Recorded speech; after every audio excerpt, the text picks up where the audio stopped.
needs to be meaningful to the patient, and it needs to be actionable. So there's no one size fits all. I'll show you one that we're working on. This is why I'd love to talk with you. Kirby Lee is my compatriot in crime. He spoke to you this morning. And we're using a list that we're now translating. We're also doing this whole business up here with the symbols now, so I don't have the latest version. But ours includes a drop-down menu so the patient can choose what morning means to them, what noon means to them, what evening, and what bedtime means. So they actually get to choose a cup of coffee in the morning if that's what morning is to them, and those go instead of times up here. We have the name of the med that's totally, and the directions that are totally customizable, the pictures are important, what the purpose is in the patient's, what the patient tells you they're taking it for, and then the schedule. And then we also give them a nifty little wallet card. So this is a huge one that's got multiple fonts, and it also is designed for the refrigerator, so it's big. But the most important thing we do to activate the patient is we put their instructions right on the med list. And the other thing we do for them is we put provider notes. We ask the patient, what do you really want to talk to your provider about with respect to your medications? And they say, but he never has time and I always feel stupid because I don't know what to ask. So we help them formulate the question in their language, and we put it right on the med list so they can carry that with them to their doctor's visit, and they can take that and have a meaningful conversation. We also send these to our providers, but again, as I said, they don't open them up because they're too busy. We need the interface. So I'm going to end on that note of where we need to go, but I want to be on your committee, and I really want to get these patient and provider notes right on Midwest. Marilyn, thank you. We've got time for a couple questions, so please go ahead. I've got the green light here, I guess. I have a question and a comment. One of the things when we do the medication history that I found in my own clinic before I retired, no one asked, we talked about, do you buy things over the counter without a prescription? And immediately, I think most of us get the flash of, well, they go in the pharmacy, they buy aspirin, they buy these things that are more and more things are becoming over the counter. My big problem was the unregulated health food stores. And I can't tell you how many people shop at these health food stores And in the shopping centers. You wouldn't even think they would know about it. And I had a lady brought in one day. Her family thought she was demented. Her neighbors thought she'd just gone crazy. And I asked the family, what medicines? Well, she had the list that the doctors had put her on. So yes, on a medication history, she had her doctors. Then I asked the family, I said, does your mother take other supplements, vitamins, anything? And they said, oh, she's got bottles all over the house. I said, I want you to go through the house and bring me everything. 3 Safeway shopping bags later, she had smart pills, she had capsules that had, quote, ground up pancreas, which would cure diabetes. I mean, she had everything. She was toxic. She was so toxic. She had 4 different kinds of vitamin C that she was gobbling. I mean, because they're not labeled and they, you know.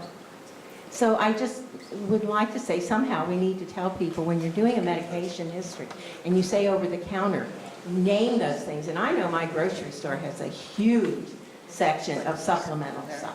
And don't just name them, but ask them how much. Yes, or taking ask to see the bottles. 50 Tums a day. Oh, yeah. Really bright woman. And she had so many problems that were completely related Exactly. to just That's how this lady was. She was vitamin C really toxic. smart It was a woman. mess. But she said, I just thought they were like candy. Okay, another One is good, 50's better.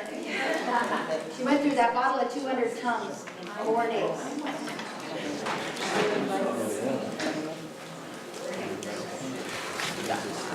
I just was going to make a comment about the blister packs and the whole, I think what your comment about kind of optimization of medications and medication adherence being really tied. So I went through a phase of my own clinical practice where there was a local pharmacy that was doing blister packs, and I thought it was a great idea. So I got all my patients to start getting blister packs, and I started having really high rates of hypoglycemia and hypotension because my patients probably had not been taking their medications, and now all of a sudden they were being, they were taking them regularly. So I had to kind of retitrate So if your patients like all of a sudden become very adherent dramatically and very quickly, it can also lead to trouble, because you titrate their medications based on what they're actually doing, not based on what they're supposed to be doing. So if they change their behavior very quickly, you have to change your medication titration. I have a really good blister pack. My geriatric clinic, that's what we did. My medical home model, the doctor said, Marilyn, you got to get these guys on blister packs because they're not taking their meds. I had a lady that was admitted 5 times in 6 months for hypertensive emergency.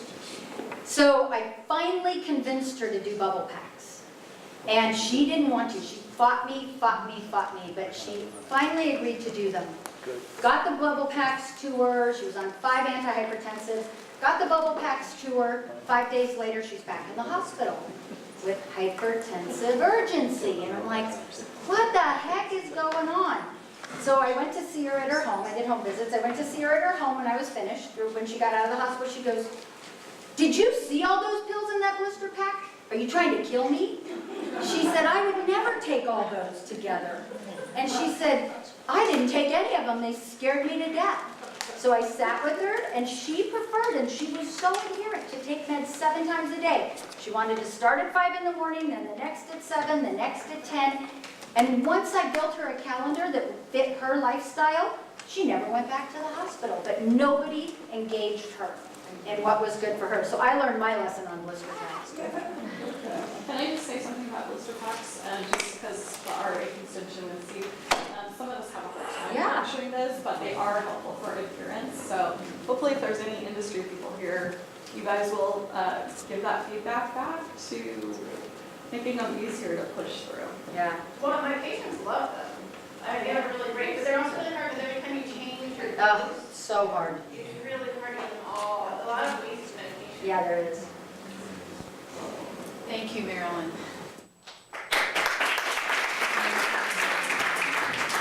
All right. Thank you. We have one more thing for you all to do. We promise we'll have you out of here before 4:30. So we want you to do one more thing for us, and that is just to do a very short afternoon table discussion. And all we want you to do is to think about one thing that you or your organization can do based on what we've talked about today. If you get out your white sheet of paper and look at afternoon, there's a list of things about what you can do, and some of you have already done this, but it's really important to think about what you can do leaving here so this adherence issue does not continue to be the perpetual frontier, as Peter talked to us about this morning. So you're welcome to turn in your groups and talk about this briefly, about one thing, maybe even more than one thing, that you can pledge for. One is share research findings from this conference. We hope you all do this. Connect, collaborate with others. That's already happening. We're thrilled. Implement a tool, promote better communications, get involved in research, reduce health disparities, create your own pledge. We have passed out sticky notes to your table. All right, so take a moment. You can discuss it with your table, but write something on those sticky notes and then post it on these easels. You see Elaine over there writing down these different categories. This is just to really get you to think about what are you going to do when you leave here. We don't want this to be another conference where you just leave here with information. We want it to be actionable. But it is 4:15, so I want to officially thank everybody for coming today. Okay, feel free to keep talking and to wrap up, but I just want to do official thank yous. Thank you for contributing today. Thank you for taking the time to come today. We had a lot of ideas and information and collaboration, and that's what it's all about. And thanks again to all our sponsors, to AHRQ, to Sierra Health Foundation, to California Endowment, the California Society of Health Systems Pharmacists, and HealthNet. And thank you to Scripture Future California. So thank you all for coming today. Thank you.